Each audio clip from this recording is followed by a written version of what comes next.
Okay, so here's the completed cabinet, and it's all been stained and shelves are all in. Everything, it's been finished with polyurethane. And let me stand up here and show you the top of this thing. This has got 4 coats of poly on it. It is really smooth to the feel because this is where all the objet d'art is going to go on top of this piece of wood. And you can see the sheen on it from an angle. You can see the shiny sheen on that, but it looks good. Now, I want you to notice a couple of things about this. In case you don't know, this is a Murphy book door. It's not just a regular bookcase. This center cabinet comes out like a door, but I want you to notice this seam. I'm going to come up real close right here. See this seam right here? I mean, it looks just like a hairline crack running all the way down that seam. And there's this same kind of piece of wood, and it's a much tighter. It's not much of a crack right there on that. It's much tighter there. There's a reason for that. I'll show you. Same thing here. Crack just goes all across. But from this far back, I mean, you can't tell anything about that. So, here is, let me go widespread. So right down here is the book. This is the magic book that you just simply pull back and the door opens up. And you see how the door opens up and how wide it is and so forth. And there's all the hardware back there. And I'll explain that to you in just a minute. But this door is sitting on 2 hinges, one at the bottom on the floor and one at the top. And this is all oak on the fronts of all these pieces right here. Shuts like that. And let me, and you see there's a little bit of a gap at the bottom, but I've got the same gap all the way across, basically. Let me zoom in. So right there to right there is the gap across the floor. Now it turns out the floor has got a slope going downhill this way, which was good because that let the hinge side be a little bit tighter right there, and then it got a little bit looser down at the bottom. And because I wanted everything to be level as far as the cabinet is concerned. I didn't want the cabinet to be out of level I don't want it to follow the floor. I want it to be level. So anyway, you can see that and I'll tell you a little bit more about this gap. That gap is just wide enough for a piece of carpet, a throw rug to put on the floor. That gives you a little bit of clearance, 3/4 of an inch, I think is what it is. So I'm gonna open the door here and you can see that clearance, but I want you to notice the clearance that happens right here as I'm coming out. You see it doesn't touch any of that plywood all the way down. I've got the edge of it going out. That's as close as you can possibly get. It's a little bit looser at the top than at the bottom. That's probably a little bit of a layout mistake on my part, but anyway, it's working well. And I want you to notice one other thing. See this piece of wood right here? That's what's hidden behind the scenes, and what it attaches to is that little piece right there on the front of the cabinet.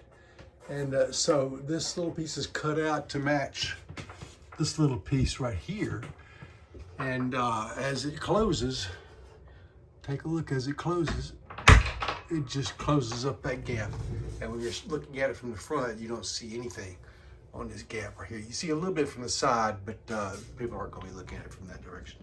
The same thing's true on the bottom of this thing.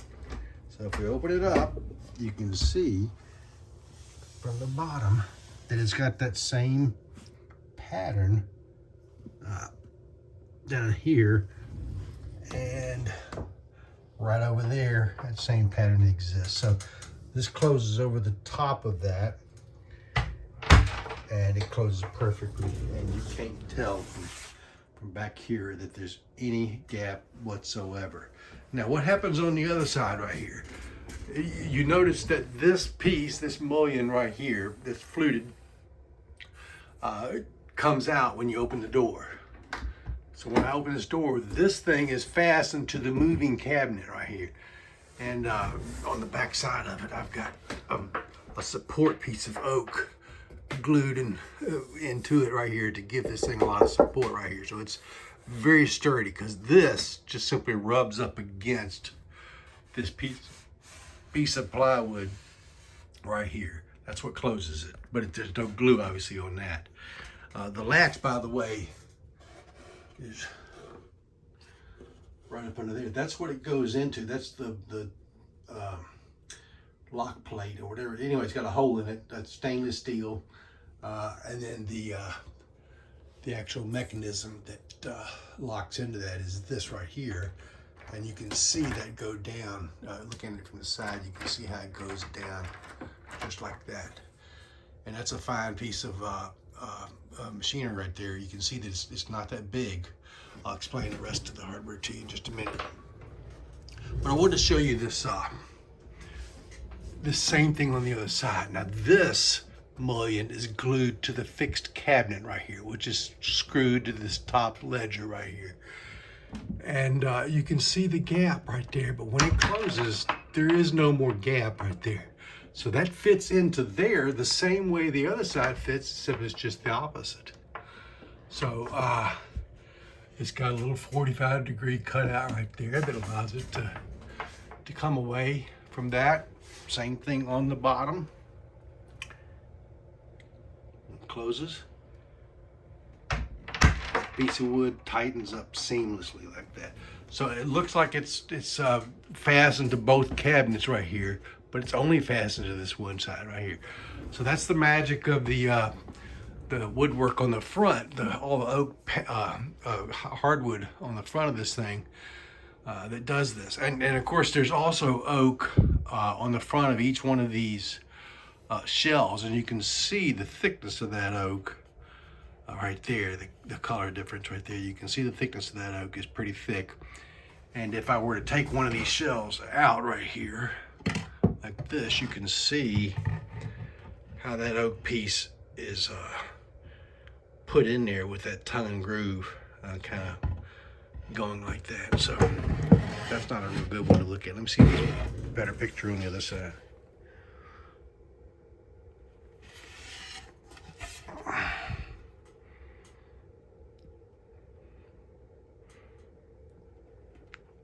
Not really. It's better. But anyway, so I've got markings on here that tell me which shelf this is and whether it points up or down. And so that shelf goes back in there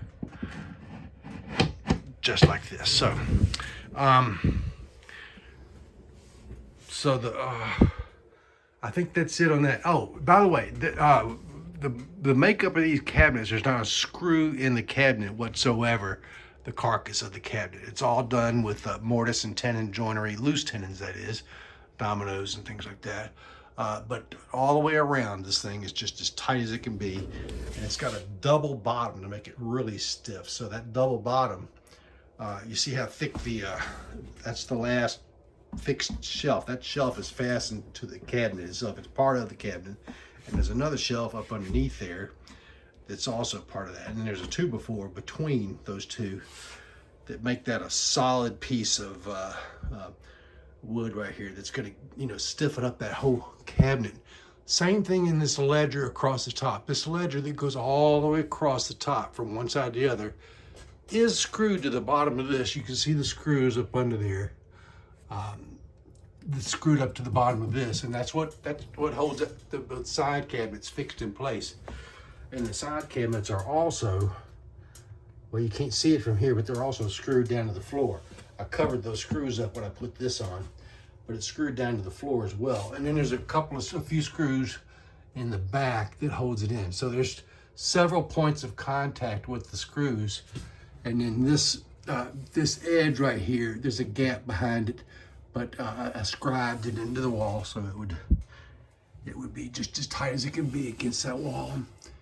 And let's see, what else was I saying? So you can see the screws on this side. There's a screw right here. I had to move this light switch. The light switch was actually over here, and I had to move it over. There's I don't see a screw at the top of that one. But there is a receptacle down here, and there's a receptacle that goes behind that as well, inside the cabinet. But these screws are pretty well hidden over here, except for that one screw right there on the side. But anyway, those side cabinets are fixed, and the hardware that allows this to hinge like it does so smoothly. Excuse me. I'm looking at it from the top now. You can see this hinge plate right there that's mortised into the thing, and then looking up underneath there, you can't see it, but that actually comes through from the bottom. So that piece of steel right there is part of that hinge plate, welded to the hinge plate. And there's a similar thing down at the bottom. You can't see it really, but what it does is it has a ball bearing on the end of that little pipe thing, and it's fitted to the ball bearing, and the ball bearing sits at the very bottom of a hole that's got a pipe. So there's a flange that goes in the floor that's got a hole in it with a little rounded thing at the bottom where the ball bearing can sit, and the pipe slips down inside there and then rests on that ball bearing. And that thing, there's only one ball bearing, and that top hinge is all it's, that bottom hinge and top hinge are all it's keeping this thing from moving properly. So the arc that this thing had to move in had to be perfect in order for it to make that kind of clearance all the way down. And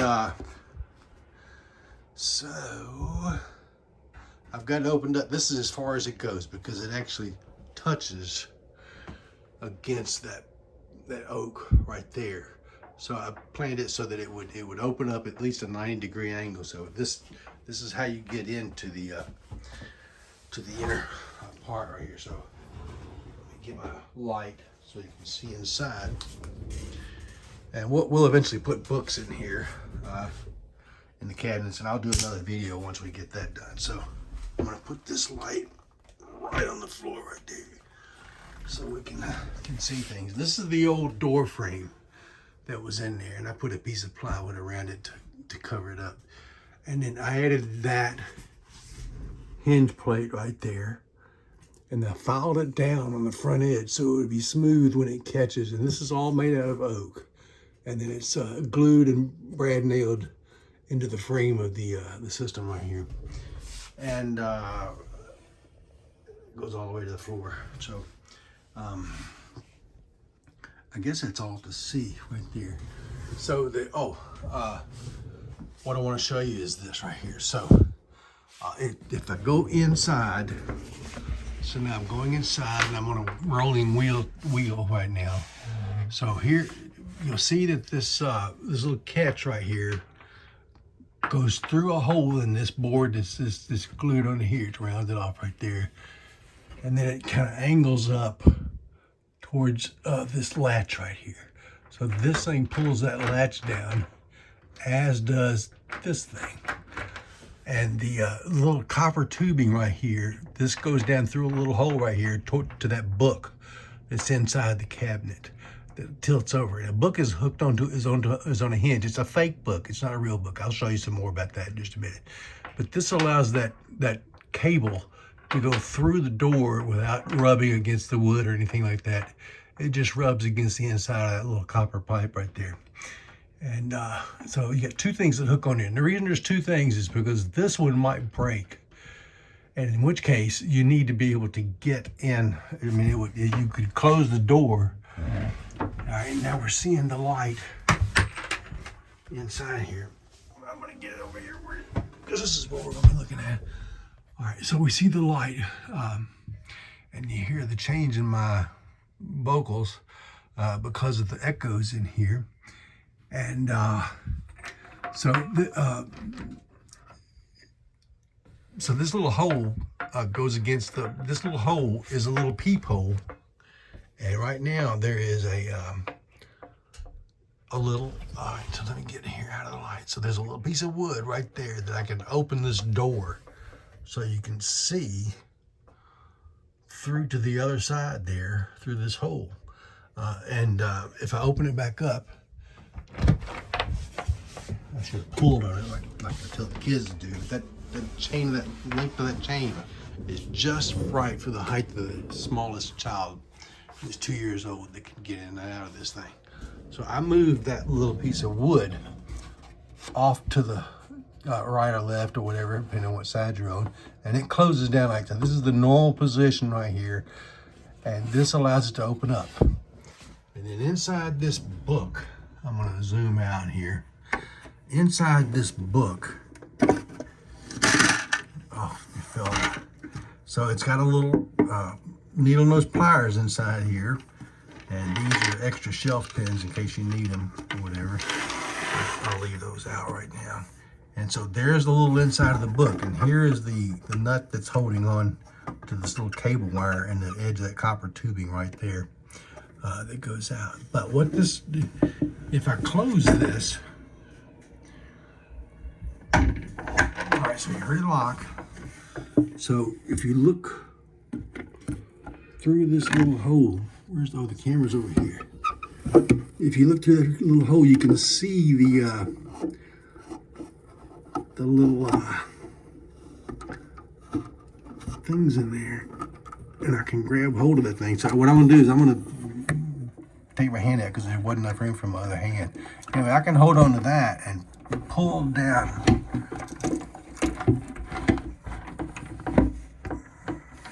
And open up the door just with that one little chain through that hole right there. So that's the emergency get into. So if the kids break that cable or whatever and they get stuck in here, then we can get them out. So that's what that little latch is for. So I need to put this stuff back in here. This is going to stay in here just as an emergency measure here. It's a small needle nose pliers thing, and we'll close that up. Now I think that's almost it that I wanted to talk to you about on this thing. Once we get all the books in here, of course that's the fake book right there, and once we get all the books filled in here, I'll do another video just as kind of a final. What that'll do is allow me to show you. You see me opening up the door. All right, there's the light that's inside. I'm going to turn it around. And I said I was going to go in here. So you can see inside here, there's another receptacle, and there's a sharp corner up there that goes, I got to get inside. It goes all the way across. And the light needs to be over there. So there's the light over there, and it'll go down. So there'll be a place, there'll be a throw pillow. It's seating, I forget what they call them. There's a pillow that you'll be able to sit in, kind of like a one of those plush pillows. And there'll be we'll use the receptacle and some flat extension cords and so forth to be able to mount a reading lamp on the wall right there, and then we'll put a little string of Christmas tree lights across the top, and there's going to be a remote control going from here to a switch that's mounted somewhere up here so that you can get to it and turn the lights off and so forth. So that it's not a big room, but it's big enough for a couple of kids to get in here and do their reading and things like that. And so real proud of this job. It took me a long time to finish this thing. I had to come out here numerous times from Memphis to Atlanta and work on this project. I built it all on site, brought all my tools with me, and it's all stained, ready to go. All right, folks, that's the report from today, and I'll talk to you later. Bye.